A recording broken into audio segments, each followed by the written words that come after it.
Sir ଆହାର କେନ୍ଦ୍ର ପରିଦର୍ଶନ କଲେ କ'ଣ ସବୁ ଦେଖିଲେ ବ୍ୟବସ୍ଥା କେମିତି ଅଛି?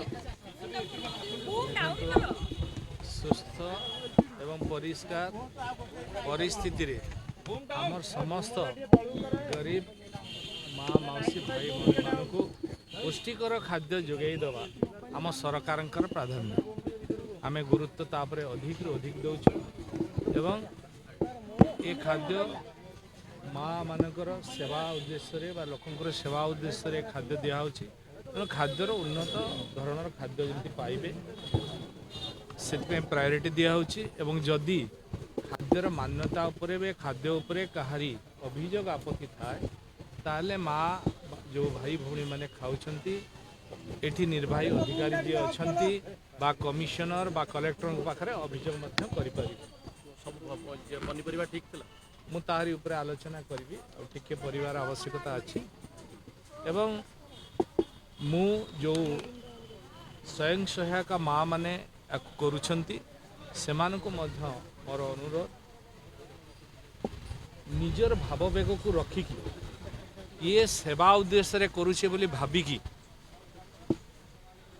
ଯେଉଁ ଗରିବ ଭାଇ ଓ ଭଉଣୀ ମା ମାନେ ଖାଉଛନ୍ତି ତା ପ୍ରତି ଟିକେ ଯତ୍ନବାନ ହେବା ଏବଂ ଶ୍ରଦ୍ଧାର ସହିତ ଖାଦ୍ୟକୁ ପରିବେଷଣ କଲେ ନିଶ୍ଚିନ୍ତ ଭାବରେ ସୁଷମ ଖାଦ୍ୟ ସମସ୍ତେ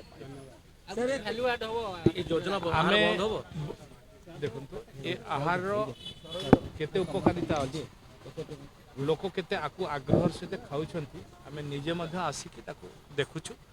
ତେଣୁ ଆ ଉପରେ ଲୋକଙ୍କର ଆଶା ଅଛି, ଭରସା ଅଛି, ଲୋକ ଖାଉଛନ୍ତି। ଆକୁ ଉନ୍ନତ ଧରଣର କେମିତି ଆମେ ଆହୁରି ଭଲ ଭାବରେ ଦେଇପାରିବୁ ବନ୍ଦ ହବନି ତ? ବନ୍ଦ କିଛି ହେବନି। ସରକାର ଯୋଜନା ନାଁଟା ତାକୁ ଆମେ ସମୀକ୍ଷା କଲା ଆଇଟମ୍ ଚେଞ୍ଜ ହେବ ବୋଲି କୁହାଯାଉଥିଲା, ଆଇଟମ୍ ବଢ଼ିବ ବୋଲି କୁହାଯାଉଥିଲା। ଆଜି ଆପଣ ନିଜେ ଖାଇଲେ ନିହାତି ବଢ଼ିବା ଦରକାର ବୋଲି ଭାବୁଛନ୍ତି କି? ତା ଉପରେ ବି ଆମେ ଆଲୋଚନା କରୁଛୁ। ନିଶ୍ଚିତ ଭାବରେ ଭଉଣୀ ଆମେ ଯେହେତୁ ନୂଆ କରି ସରକାର ହେଇଛି ଏବେ ଆ ଉପରକୁ ଆମେ ଗୁରୁତ୍ୱ ଦେଇକି ଆଲୋଚନା କରୁଛୁ କ'ଣ ଆଉ କରାଯାଇପାରେ ତାପରେ ଆଲୋଚନା କରିକି କ୍ୟାବିନେଟ୍ ଡିସିସନ୍ ପରେ ମାନନୀୟ ମୁଖ୍ୟମନ୍ତ୍ରୀଙ୍କ ଅନୁମୋଦନ କ୍ରମେ ଆମେ ଏ କଥାକୁ ରଖିବୁ। ସେଥିପାଇଁ ମୁଁ ଦୁଃଖ ପ୍ରକାଶ କଲି ଏବଂ କ୍ଷୋଭ ପ୍ରକାଶ ମଧ୍ୟ କଲି। ତାଙ୍କୁ ମଧ୍ୟ କହିଛି ଏଭଳି ଅବ୍ୟବସ୍ଥା ହେବା କଥା ନାହିଁ। ମୁଁ ତ ସେଥିପାଇଁ ନିଜେ ତା ଭିତରକୁ ଗଲି, ଆପଣମାନେ ଦେଖିଥିବେ। ତାକୁ ତୁରନ୍ତ କେମିତି ହେବ ଏବଂ ତା ପ୍ରତି ଗୁରୁତ୍ୱ ମଧ୍ୟ ଅଧିକାରୀମାନଙ୍କୁ ପନିପରିବା ବହୁତ କମ୍ ପଡ଼ୁଛି ବୋଲି କୁହାଯାଉଛି। ଟିକେ ମୁଁ ମଧ୍ୟ ଲକ୍ଷ୍ୟ କରିଛି। ତାପରେ ଆମେ ମା ମାନଙ୍କ ସାଙ୍ଗରେ ଆଲୋଚନା କରିବା, ମା ମାନେ ତାକୁ ଟିକେ ଧ୍ୟାନ ଦିଅନ୍ତୁ। ଯେଉଁ ମା ମାନେ ମୋର ଏଠି ସ୍ୱୟଂ ସହାୟକ ଗୋଷ୍ଠୀର ମା ମାନେ ଆକୁ କରୁଛନ୍ତି, ମୋର ତାଙ୍କ ପ୍ରତି ଭାବନା ଅଛି, ଭଲ ପାଇବା ଅଛି। ମୁଁ ତାଙ୍କ ଉପରେ ବିଶ୍ୱାସ ରଖୁଛି।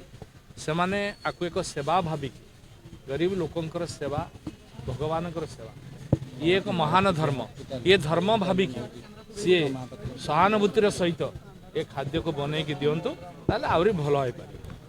ଦରଦାମ ବୃଦ୍ଧି ବି କୁହାଯାଉଛି ଆର ଗୋଟେ କାରଣ ପନିପରିବା କମିବା।